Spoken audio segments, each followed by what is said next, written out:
Ces jeunes gens, dignes l'un de l'autre, s'aimèrent. Sophie engagea sa foi et, malgré quelques résistances paternelles, tint parole à celui que son cœur avait choisi.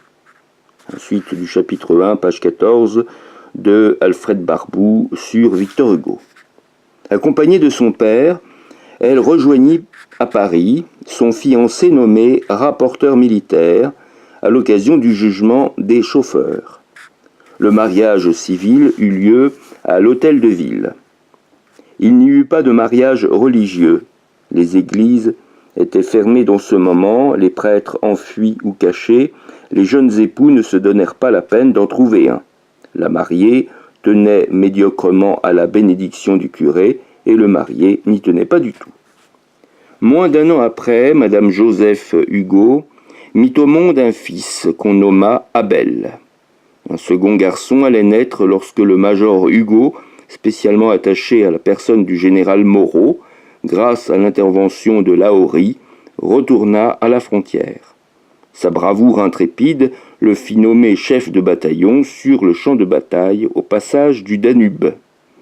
Après la défaite des Autrichiens, il eut le commandement de la place de Lunéville et devint le protégé de Joseph Bonaparte, frère du premier consul. Quelque temps après, Joseph Hugo, nommé colonel du 4e bataillon de la 20e demi-brigade, vint en garnison à Besançon. Là, le rejoignirent sa femme et ses deux fils, Abel et Eugène. On se logea place Saint-Quentin, dans une maison connue aujourd'hui sous le nom de Maison Barrette, où un troisième enfant ne tarda pas à voir le jour. Le père désirait une fille qui se devait appeler Victorine. Au lieu de Victorine, ce fut Victor, qui vint au monde le 7 septidie, ventose an 10, de la République française, c'est-à-dire 26 février 1802. Victor-Marie Hugo, né d'un père vieux soldat et d'une mère vendéenne, était si chétif et si malingre que le médecin déclara qu'il ne vivrait pas. Sa mère a raconté qu'il n'était pas plus long qu'un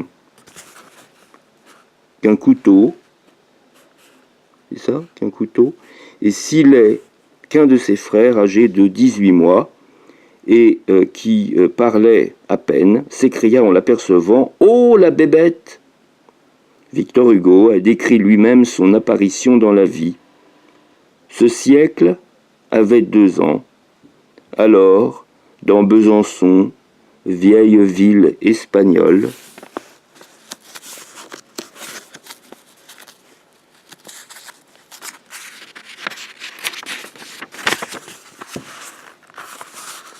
jeté comme la graine au gré de l'air qui vole, naquit d'un sang breton et lorrain à la fois, un enfant sans couleur, sans regard et sans voix, si débile qu'il fut, ainsi qu'une chimère, abandonné de tous excepté de sa mère, et que son cou ployé comme un frêle roseau fit faire en même temps sa bière et son berceau.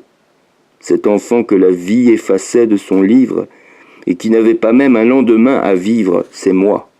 Je vous dirai peut-être quelques jours quel lait pur, que de soins, que de vœux, que d'amour, prodigués pour ma vie en naissant condamné, m'ont fait 2 fois l'enfant de ma mère obstinée, ange sur qui 3 fils attachés à ses pas épandaient son amour et ne mesuraient pas.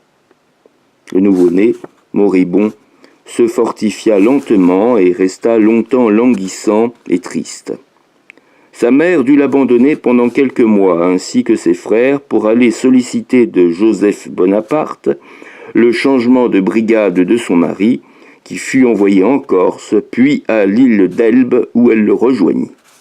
La famille alla à Porto Ferraggio à Bastia, et de la sorte, la première langue que parla Victor Hugo fut l'italien des îles.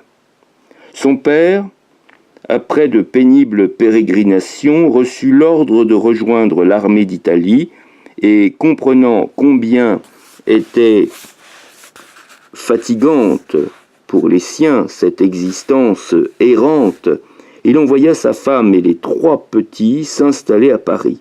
Ils se logèrent rue de Clichy, numéro 24. Page 17, sur la vie de Victor Hugo.